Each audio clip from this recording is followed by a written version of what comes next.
In the name of Allah is actually compassionate and extremely merciful.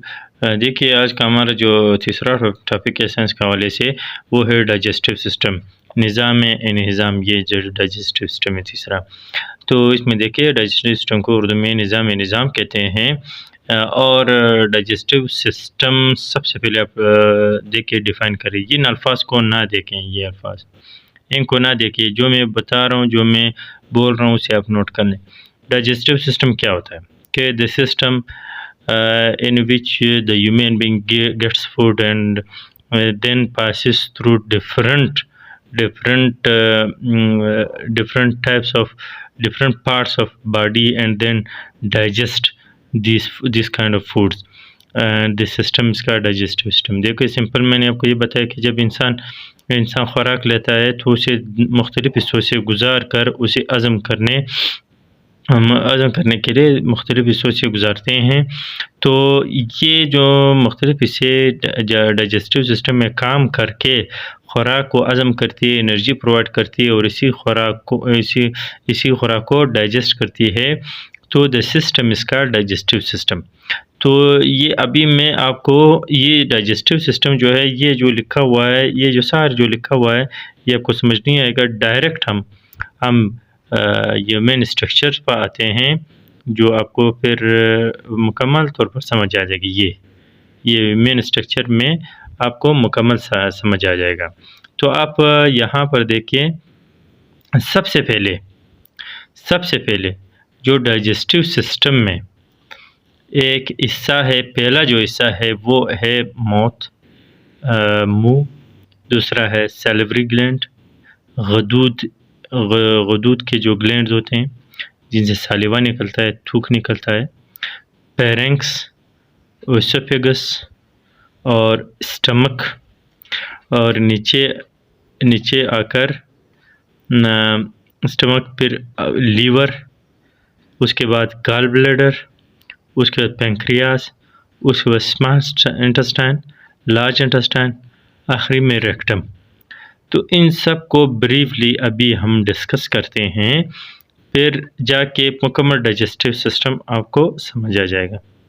तो सबसे पहले आते हैं मुंह की तरफ। देखिए, जो भी डाइजेस्टिव सिस्टम का काम होता है, पहले जो स्टार्ट होता है डाइजेस्टिव सिस्टम, वो मुंह से स्टार्ट होता है। जो भी खुराक को हो आपका, केमिकली तौर पर, मैकेनिकली तौर पर, यानी केमिकल मुंह के अंदर जो मौजूद होते हैं, मुंह के अंदर जो केमिकल मौजूद होते हैं, और जो मैकेनिकल वर्क ये कि जबड़े जो हरकत करते हैं, ज़ुबान जो हरकत करती है, दिस इज़ कॉल्ड मैकेनिकल। और केमिकल जो है वो थूक वगैरह या दूसरे एंजाइम वगैरह जो यहाँ पर खारिज होती है, उसे केमिकल प्रोसेस कहते हैं। तो mouth starts mechanical and chemically digest of food with the help of teeth, tongue and saliva. देखो, दांत जो है वो हरकत करता है for chewing of food. Tongue जो है उसे नरम बनाने में, जायका डालने में मदद देती है। सालिवा जो है वो एज अ वाटर काम करती है, फूड को नरम करके, यानी लार्ज इसे को ब्रेक डाउन करके छोटे छोटे हिस्सों में, ताकि वो आगे जाने के हेल हों। तो ये सबसे पहले जो पहला हिस्सा है वो मुंह से शुरू होता है। द सेकेंड वे इसका सैलिवरी ग्लैंड। मुंह के अंदर आपका एक ग्लैंड मौजूद होता है जिसे कहते हैं सैलिवरी ग्लैंड। मुंह के अंदर एक ग्लैंड मौजूद होता है, इस ग्लैंड को कहते हैं salivary gland, which secretes saliva for making the food soft, जो खुराक को नरम बनाने में मदद देती है। तो प्रोड्यूस सालिवा, ये सैलिवरी ग्लैंड जो वो सालिवा यानी थूक खारिज करती है, which helps lubricate food for easier swallowing, खुराक को नरम बनाती है ताकि वो आसानी से निगलने में मदद दे सकें। अब द सालिवा के अंदर क्या होती है, कंटेन्स एंटी बैक्टीरियल एजेंट्स। इसमें बैक्टीरिया, देखो फूड जो आप खाते हो, उस फूड के अंदर बैक्टीरिया मौजूद होती है। इस सालिवा के अंदर वो एजेंट मौजूद है जो इस बैक्टीरिया के ख़िलाफ़ काम करती है। And the enzymes, amylase enzyme, अब वो एंजाइम जिसे एमाइलेज एंजाइम कहते हैं वो इस सालिवा 2 के अंदर मौजूद होती है, विच ब्रेक डाउन स्टार्च। अब स्टार्च आपके खुराक में मौजूद होती है, जो एक कार्बोहाइड्रेट है, वो इसे सॉफ्ट करके लुब्रिकेट करके फिर उसे डाइजेस्ट करने में मदद देती है। तो ये सैलिवरी ग्लैंड मुंह के अंदर ये प्रोसेस हुआ, मुंह और सैलिवरी ग्लैंड, ये this is the first step. अब आगे आते हैं पैरिंग्स। अब यहाँ पर आप देखिए, ये बिल्कुल मुंह के बाद एक किस्म की नाली होती है जिसे पैरिंग्स कहते हैं, और ये पैरिंग्स क्या करती है, entering food triggers it swallowing reflex. Pharynx का काम ये है कि जब भी खुराक मैदे की तरफ या एसोफेगस की तरफ, नाली की तरफ जाती है, तो ये इसे ट्रिगर या एक्सेलरेट करती है, स्वालो करने में मदद, निगलने में पैरिंग्स मदद देती है। जब अब भी खुराक को यहाँ पर जब खुराक आती है तो आप उससे थोड़ा सा फोर्स लगाते हैं यहाँ पे स्वालोइंग कर लेंगे ताकि वो एसोफेगस की तरफ आए। तो ये जो पैरिंग्स है, ये खुराक को एक्सेलरेट करने में, प्रेशर डालने में, ताकि वो स्वॉलिंग में आसानी हो, तो ये काम जो है ये पैरिंग्स का है। और नेक्स्ट आते हैं एसोफेगस की तरफ। तो एसोफेगस क्या है, ये एक ट्यूब है मसल से भरे हुए, ये एक मस्कुलर ट्यूब है। ये oesophagus, this is a muscular tube that squeezes food along to the stomach। अब ये squeezes या help to convey the food toward the stomach। अब ये एसोफेगस जो है ये वो मस्कुलर अज़लाती ट्यूब है जो खुराक को मैदे की तरफ ले जाने में मदद देती है, क्योंकि एसोफेगस पर मसल्स अटैच होते हैं जो ये पेरिस्टालसिस में मदद देती है। The process in which food entering towards the stomach with the help of muscles की मदद से स्टमक की तरफ जो फूड जाती है वो एक ट्यूब, मस्कुलर ट्यूब के ज़रिए जाती है। इस मस्कुलर ट्यूब के ज़रिए जाती है मैदे की तरफ। This is called oesophagus. Next one is the stomach. अब ये stomach very important and central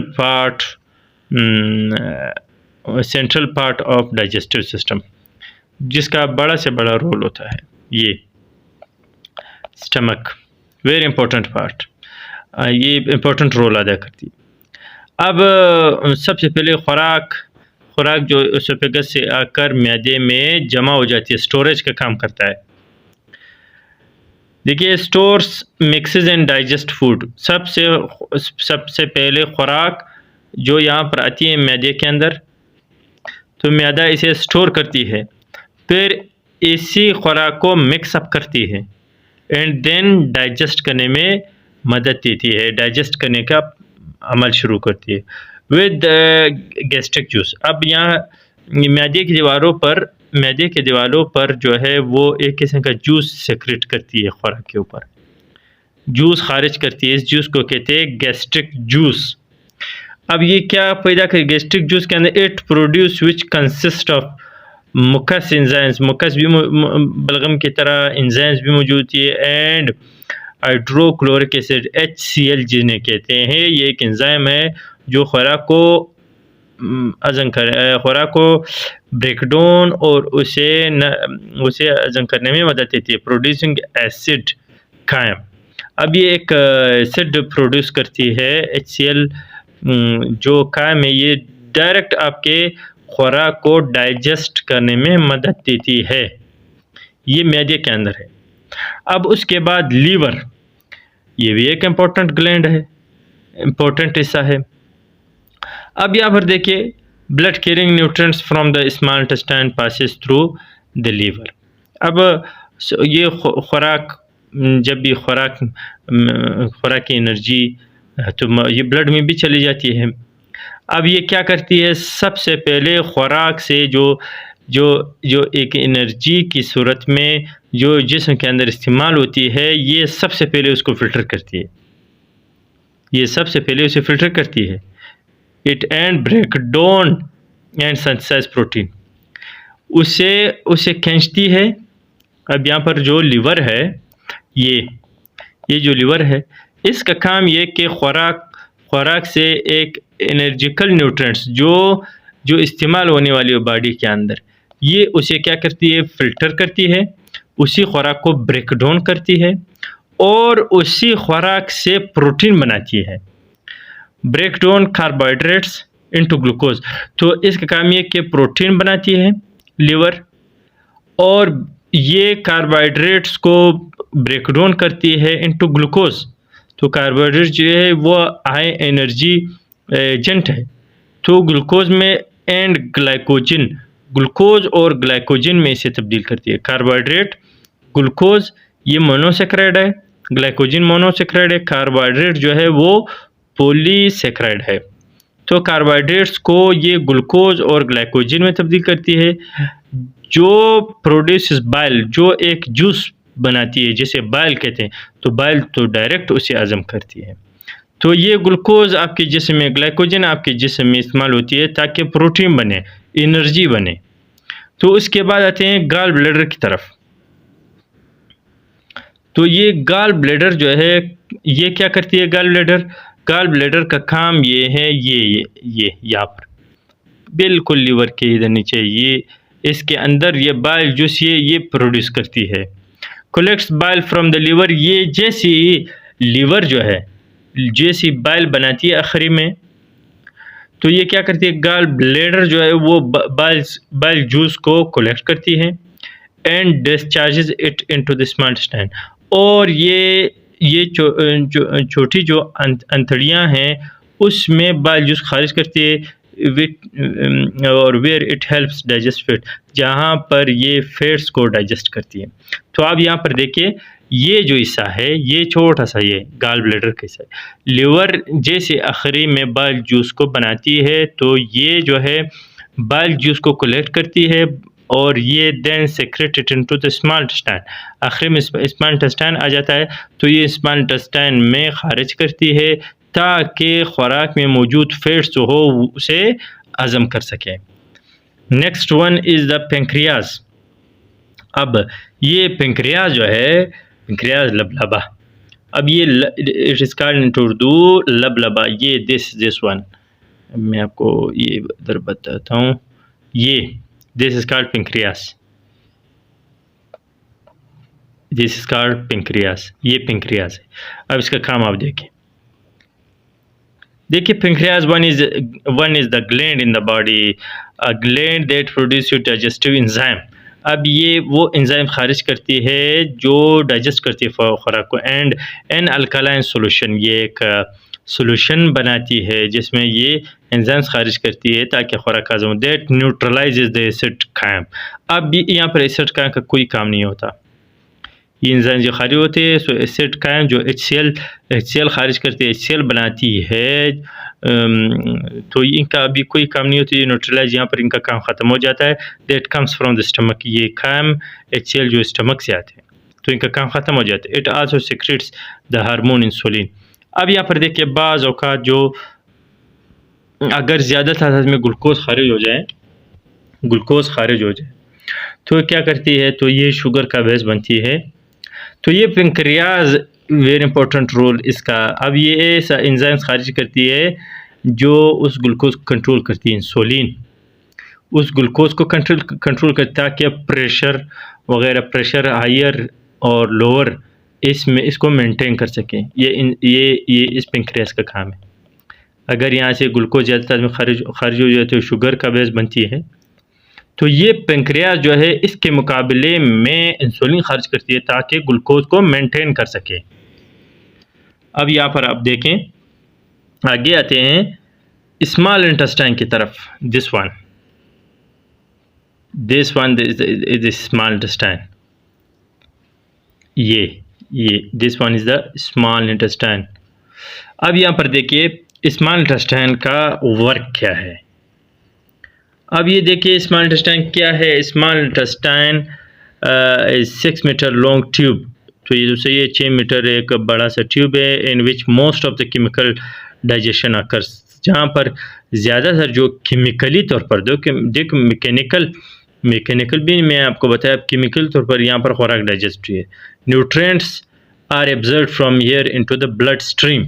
अब यहाँ पर मैं आपको ये एक चीज़ बताता हूँ कि यहाँ पर जैसे मतलब खुराक वगैरह बने, न्यूट्रिएंट्स बने ग्लूकोज की ग्लाइकोजन की शक्ल में, तो यहाँ पर इनके सिरों पर एक छोटे छोटे से सुराखें होती हैं जो एब्जर्व करती है खुराक को, न्यूट्रिएंट्स को एब्जर्व करती है ब्लड स्ट्रीम, ब्लड के अंदर। तो ये जो उसे कहते हैं विलाई जो है वो छोटे छोटे से एक दीवारों पर इनके सुराखें मौजूद है जो एब्ज़र्व करती है खुराक को ब्लड स्ट्रीम के ज़रिए, यानी ब्लड के अंदर खुराक जाती है। तो ये ब्लड के अंदर ये स्मॉल इंटेस्टाइन के ज़रिए न्यूट्रिएंट्स जो फ़ायदेमंद जो बेनिफिशियल फूड हो वो स्मॉल इंटेस्टाइन के ज़रिए ब्लड स्ट्रीम में पूरे जिस्म के अंदर दाखिल होती है। तो अब यहाँ पर आते हैं, तो ये स्मॉल इंटेस्टाइन का काम हुआ। तो लार्ज इंटेस्टाइन क्या करती है? Absorbs water more. अब यहाँ पर देखिए जैसे खुराक आती है लार्ज इंटेस्टाइन के ज़रिए, तो ये उसमें से और भी पानी जज़्ब करती है फ्रॉम द फूड वेस्ट, जो बेकार जो खुराक होती है उसमें से और पानी को जज़्ब करती है। That have not been digested in the small intestine, वो खुराक जो छोटी अंतड़ियों में एब्जर्व नहीं होते, फैट्स की शक्ल में ये एब्जर्व नहीं होते, तो बाद में लार्ज इंटेस्टाइन फिर उससे पानी वगैरह जज़्ब करती हैं, तो आगे इनका काम होता है। अब देखिए also absorb some important vitamins. अब ये इसमें से कुछ ज़रूरी विटामिन भी एब्जर्व करते हैं, जज़्ब करते हैं। That are produced by the large number of bacteria it harbors। अब देखिए खुराक के अंदर तो बैक्टीरिया होती है, अब स्मॉल इंटेस्टाइन लार्ज इंटेस्टाइन के ज़रिए बैक्टीरिया होती है, तो लार्ज इंटेस्टाइन में ज़्यादा से ज़्यादा बैक्टीरिया, फ़ायदेमंद बैक्टीरिया भी होती है जिससे वो विटामिन प्रोड्यूस करते हैं ताकि वो इसे एब्जर्व करके पूरे जिस्म में विटामिन फैला सकें। तो ये जो है लार्ज इंटेस्टाइन का काम, लार्ज इंटेस्टाइन का काम ये है, this one is a large intestine, ये लार्ज इंटेस्टाइन है। स्मॉल इंटेस्टाइन में जो खुराक हज़म नहीं होती आगे की तरफ आती है, तो लार्ज इंटेस्टाइन उसमें से वाटर, पानी वगैरह को एब्जर्व करते हैं and then also produce vitamin को प्रोड्यूस करती है जो which is essential for the body, human body.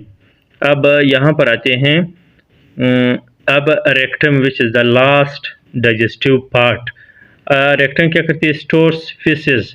अब यहाँ पर जो फजूल मादे होते हैं, जो अनडाइजेस्टेबल फाइबर्स होते हैं, जो फजूल मादे होते हैं, जो हज़म नहीं होते जिसमें, ये रेक्टम उसमें स्टोर फीसेस, इसमें ये फालतू मादे, फाजिल मादे पड़े होते हैं। अब इसमें से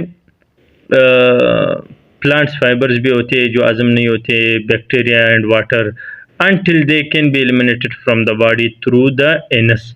anus is the last part, आखिरी हिस्सा है anus। अब यहाँ पर मैं आपको समझाता हूँ, ये this is the last part। इसमें फाजिल मादे, वेस्ट मटेरियल मौजूद होती हैं। आखिर में यहाँ पर आती है जो अनडाइजेस्टेबल होती है, जो यहाँ पर आखिर में आती, बाकी उनसे विटामिन वगैरह, प्रोटीन वगैरह सारे एडजस्ट कर लेती है पूरे जिस्म के अंदर और ब्लड स्ट्रीम के ज़रिए, जिससे एसेंशियल खुराक जिस्म में जाती है।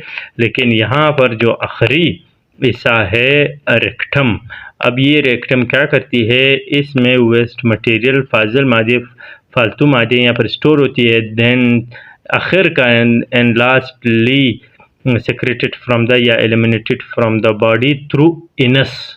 This last part is the anus, जहाँ से खुराक जिसम के बाहर चली जाती है, बाहर खारिज हो जाती है। तो ये है आपका डाइजेस्टिव सिस्टम, मुकम्मल डाइजेस्टिव सिस्टम, जो मैंने आपको आसान अल्फाज में समझाया है ताकि आपको समझ आ जाए। Thank you.